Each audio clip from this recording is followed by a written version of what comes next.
Hello again. So, following on from the last video where we did a brief tour of Icknield 6, we're going to continue with a track just down the road from it called the Icknield Way. Those of you who are keen-eyed will probably notice I've spelled it wrong on the screen, but never mind.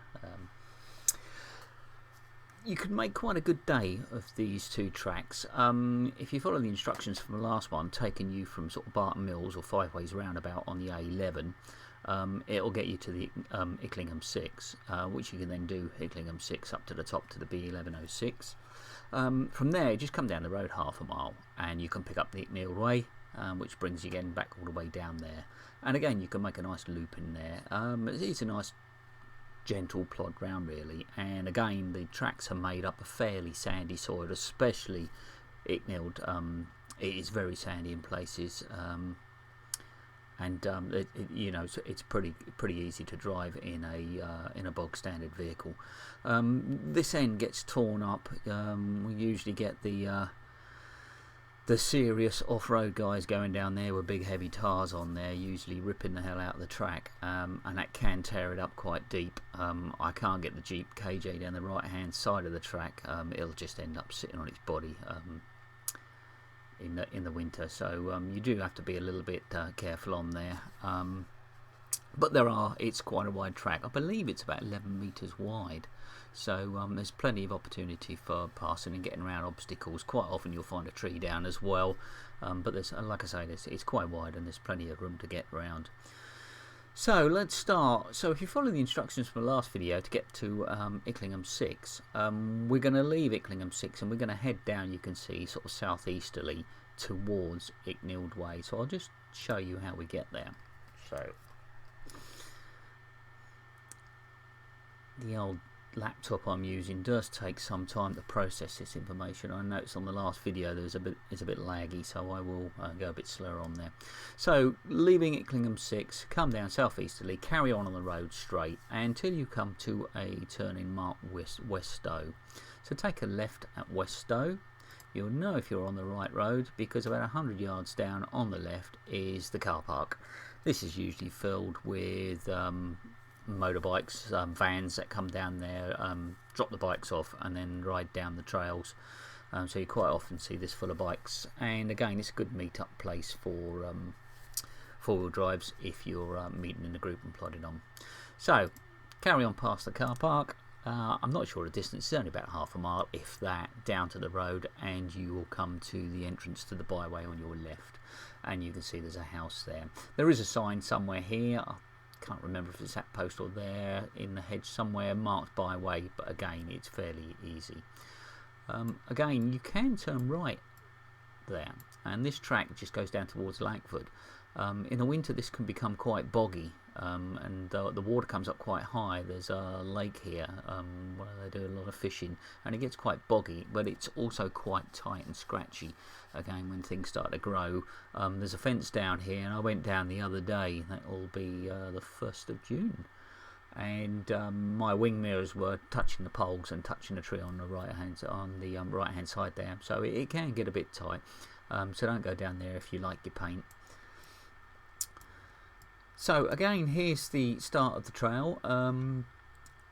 A nice easy drive. So what I'll do is I'll just do a quick overview of the track again, so you can see there.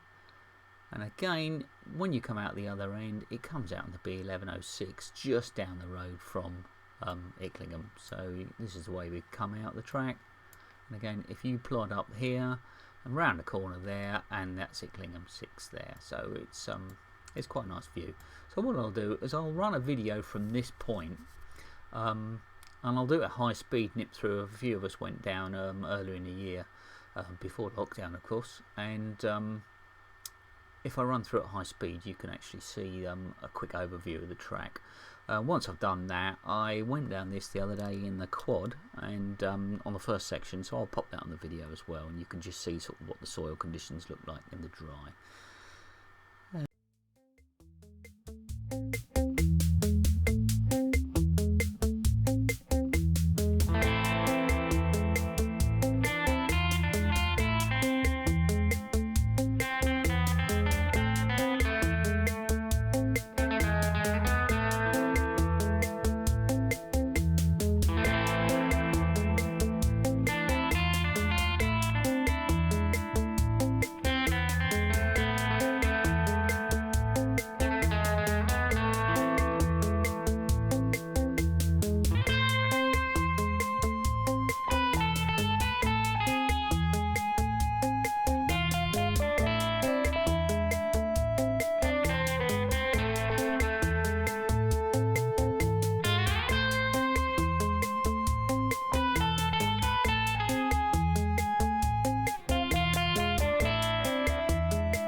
So you can see towards the end there, there was a number of bikes coming up, and just as we gone past there was a quad actually coming out of the field. Unless he's actually the landowner, he certainly shouldn't be coming out there. He's certainly off-piste by the look of that, and we're 2 up on a quad bike. Unless you have 2 seats and it's licensed as such, you shouldn't be doing that either. So you do see a number of interesting things on these tracks, and you can see just as we're coming to the end there, we've actually nipped across the road and done the Lackford track. So but that's an interesting little lane. I hope you enjoyed that. What I'll do now is I'll just pop the quad bike video on. I'll leave the audio on so you can experience me dropping a wheel down a rut and nearly coming off. Anyway, enjoy.